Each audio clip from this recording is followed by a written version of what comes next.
Europeans have always been sexually deviant. In Europe between 500 and 1500 CE, the penitentials, for example, the Penitential Theodori, outlined penalties for intercourse with animals, infants, corpses, and demons, because these were rampant. Priests were caught in bestiality scandals with pigs and sheep across France and England. Guys, hit the link in the bio ASAP. I'm definitely losing the account for this one. Chastity belts weren't just invented, they were enforced. Women's genitals were literally locked by law. Meanwhile, in Africa, the Americas, and Polynesia, sex was integrated into social, ecological, and spiritual rhythms. The Igbo held erotic festivals like Omumu, celebrating fertility as a communal blessing. Hawaiians practiced Aikapu, a balanced system of gender-segregated but sacred food and sex taboos, rooted in harmony, not shame.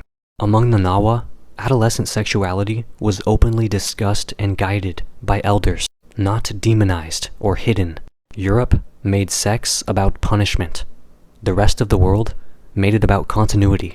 Par au Cerf, Louis XV's pedophilic playground, funded by the French state, was staffed with girls aged between 12 and 15, forcibly taken or bribed from peasant families. Court records show officials managing logistics of rape as royal entitlement. Consent was a meaningless concept in a legal system where women couldn't testify against aristocrats. In comparison, Akan puberty rights, for example, Bergoro, centered girls with music, mentorship, and celebration, not shame or sexual access. Among Diné or Navajo, girls experienced the Kinalda ceremony to honor menstruation, framed as a moment of power, not perversion. The Zulu practiced Umemulo, where girls marked womanhood with dance and spear-giving, not sexual servitude. Europeans saw young girls as property. Other cultures saw them as power incarnate. The 1860 Indian Penal Code, Section 377, criminalized all unnatural sexual acts, targeting hijras, same-sex couples, and non-binary communities. In Uganda, Nigeria, and Ghana, British officials imposed sodomy laws still used to persecute queer people to this day. Gender diversity was reframed as criminality, a direct attack on existing indigenous norms. Compare that to the Bugis in Sulawesi. Indonesia recognized 5 genders, including Bisu, who held sacred ceremonial roles. Zapotec communities in Oaxaca recognized Muxés, gender-diverse people respected as caretakers and artisans. In the Pacific Northwest, Two-Spirit people were respected in their communities long before European contact criminalized them. The world didn't invent queerness recently. Europe criminalized it globally. French soldiers systematically raped Algerian women during raids. Rape was logged as military efficiency, not atrocity, photographed and distributed through colonial postcards. These assaults were consumed as softcore propaganda in Europe. French psychiatric journals published studies on native women's resistance, code for sexual disobedience. Tuareg women owned property, initiated marriage, and moved freely across public space. Berber matrilineal traditions preserved land through the mother's line. Under Islam, pre-French North African societies granted more bodily and legal autonomy to women than Victorian France. France called this liberation.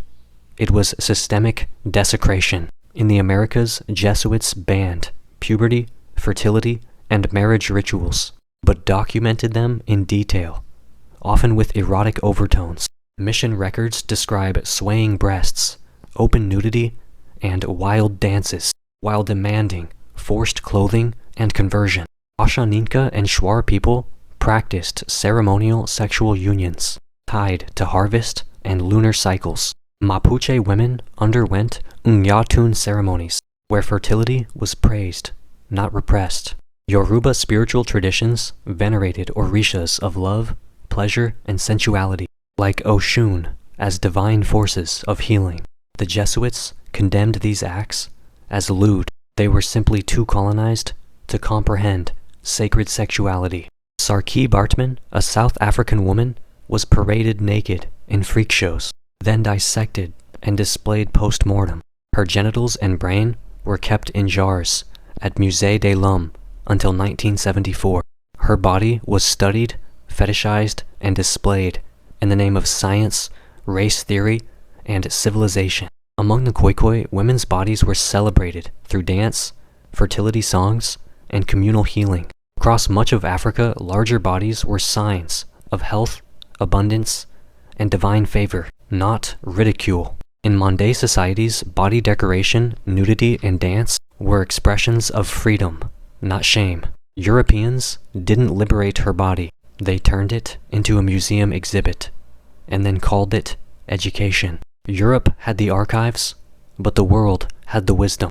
What Europeans brought to the world sexually was not enlightenment.